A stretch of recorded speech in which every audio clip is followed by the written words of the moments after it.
Hi, I'm Nolan, a brain injury survivor. Hi, I'm Barnabas, Nolan's massage therapist. All right, Barnabas. So, in the past, when you gave me a massage, you would create a very relaxing environment for me. Oh yeah. You would come in, turn the lights off, play a soothing piano music, and you would put oils in the air to make the air smell relaxing. And my question is, how much does your environment play into your well being? Wow. You entirely caught me off guard with that one. Yeah. Um, but I believe your environment plays a lot of role to your well-being. In the sense that, well, people who do ergonomics or bring ergonomics into living spaces and workspaces believe strongly that a beautiful environment, a clean environment, a healthy environment also um, improves overall well-being and improves your sense of productivity and relaxation. So the massage space is a healing space, is a recovery space. Mm, We try to create or simulate an environment that speaks to um, healing and recovery. We want quiet music. We want the air purified. Sometimes the essential oil or aromatherapies to make sure that you have, you know, a, a bacteria-free air or super clean, super purified, relaxing air. The soothing music is to help you be in that, super relaxed state. So your heart rate is even lowered more, mm-hmm. and then the massage modalities or bodywork modalities even seem to work a lot more. So just overall, whether you're getting a massage or not getting a massage, a beautiful environment, a clean environment, dim lights, and a soothing song helps you to relax more than a fast beat, noisy, cluttered space. So I just think it's almost a no-brainer. It just helps your overall well-being. Mm-hmm. Yeah. Yeah, because I remember you coming to my house before and you would be stretching me, and my room used to be messy, and I would get like anxiety but ever since I Oh organized my yeah. room, remember? Yeah, I remember that. Yeah. And then ever since I organized my room, even it made you feel better and brought you a well being. And all I did was clean my room. So, what are things that people can do at home to create a more balanced and comfort for themselves, and make it a sense of healing? Yeah, I think it's a good idea to simulate a sense of life and beautiful life. On the simple things you could do is you either want to have a plant in your room Mm-hmm. and also water noises or a little water fountain or waterfall. The water noise, the white sound that a fountain produces is very soothing and relaxing, and it speaks to the flourishing of life. So having that in living spaces, it's a good one. And just the basic cleanliness, or making your bed when you're out, when you're up in the morning, it's really good because it just gives you that psychology that you're ready to hit the ground running. You're ready Mm-hmm. to take on the day. It gives you a sense of productivity or an attack consciousness. You're ready to know what the task is for the day and attack it. So, a clean space, taking away clutter out of the room, taking away the trash if anything is lying around, making sure there are no used plates, if you really snack on your bed or stuff around, that just helps, Mm-hmm. generally, I think. Yeah. And then when you give me a massage or when we're stretching, I've noticed you're always telling me to breathe into my stretch. Like if you're stretching my hamstrings, you're always saying breathe into your hamstrings. Notice that I'm stretching your hamstrings, and you really bring my attention and awareness and make me very mindful of the present and what's going on right now. So my question is, what are the benefits of being mindful and just staying in the present? Oh, yeah. Oh, that's a good one. I think the present is the only thing that really exists in the bigger picture or even the micro pictures of existence.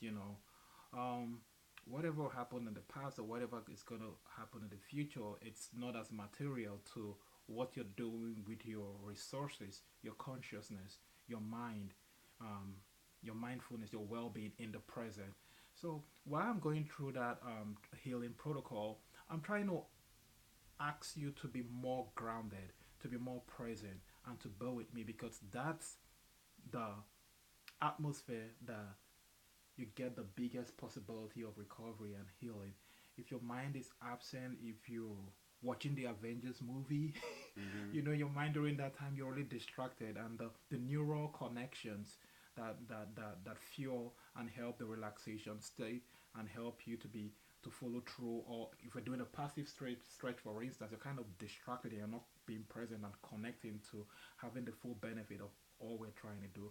And sometimes in that state too, um, you're activating some of your muscles. Or because if you're remembering something that is traumatic, for instance, or agitating or quite trouble, and you're reacting and you're squinting your face or like doing all that, you're activating some of your um, um, sympathetic nervous system, to interfere with the body work modality.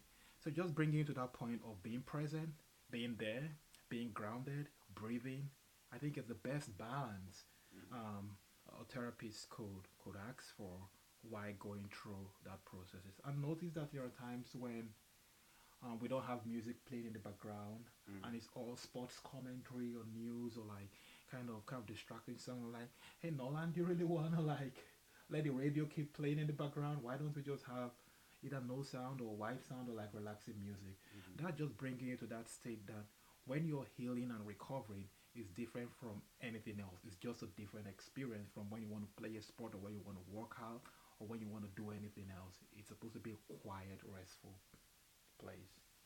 Yeah, Very nice. yeah. And I know you've worked with a lot of swimmers with the athletics. Um, so, what is what are the benefits of working with in water Um. Okay.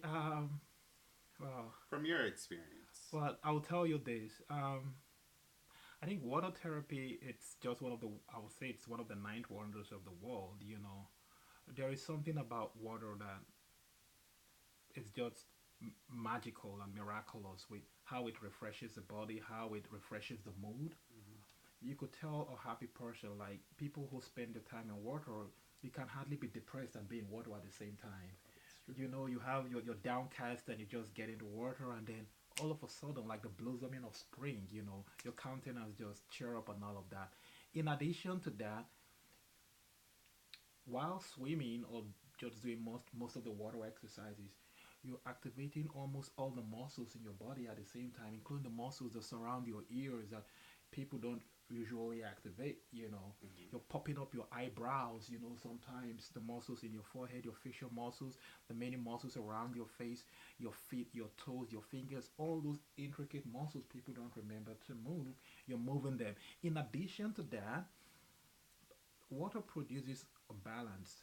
The the upthrust in water, the medium itself produces a kind of suspension from gravity that kind of reduces the impact of gravity of your weight. The buoyancy of water takes away some of that overbearing weight of gravity. So for someone who is trying to learn their balance and learn their steps, that is a very beautiful way to build strength, to watch your balance, to even practice some workout modalities to build strength in some areas you want to build, like your toes, your calves, your quads, and all of that. Learn some of those movements. Mm-hmm. So I think water, it brings the refreshment, it improves the mood, it helps work the muscles out, and at the same time it relaxes the person. It's like having a combo pack, Mm-hmm. in just one form, and I think it's just a very beautiful thing to do. You hit something. You're saying practicing walking in the water. You have the buoyancy, and from my experience, something that was very beneficial for me Yeah. was it worked my dynamic balance. I was standing there, waves were crashing, Hmm. so I had to keep my balance in the water while waves were moving me around. Nice. So it helped me like learn how to balance on uneven ground. Even though the floor is flat, the waves are pushing me around. I have to Exactly. practice balance. Yeah, and yeah, it also connects the proprioception, which is a recognition of your position and space. It's Mm-hmm. very important for brain injury patients because you're always trying to like make that connection to your body, understand the environment of your body, be present in every single organ and tissue and cell, well, of the body, and also of the space around you.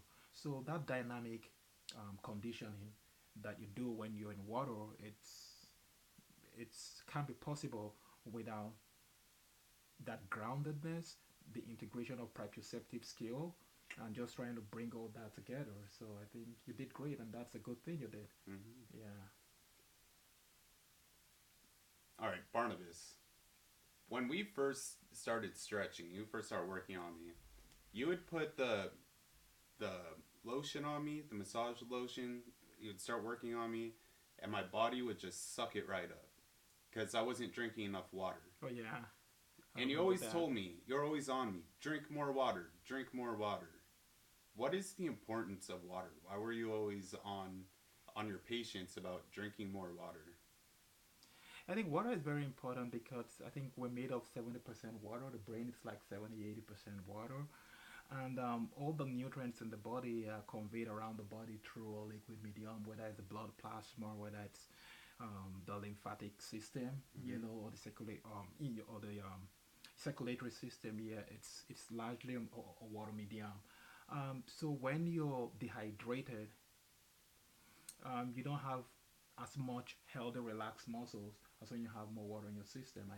And we could tell because the lotion seems to disappear so easily to make up for the water imbalance in the tissues and cells.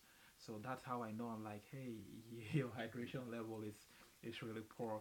Well, as a rule of thumb, health professionals always recommend that healthy people should drink half of their body weight in ounces of water a day. Hmm. So you take your body weight in pounds. Someone who weighs 180 pounds, half of that would be 90, right? Hmm. So you should probably be drinking 90 ounces of water a day. And usually you don't want to drink 90 ounces of water a few hours to midnight at the Hmm. go. You want to space it out, the During the whole day. day, and maybe 2 3 hour shift, and you just take a little sip of that, and that really helps to maintain that overall hydration. And when you're properly hydrated, you think clearly. It brings clarity to your mind and to your thinking, and that also helps your productivity. It also helps the muscle to be in its most effective form. Okay. Yeah. So the muscles in its most effective form when you're hydrated and you drink water.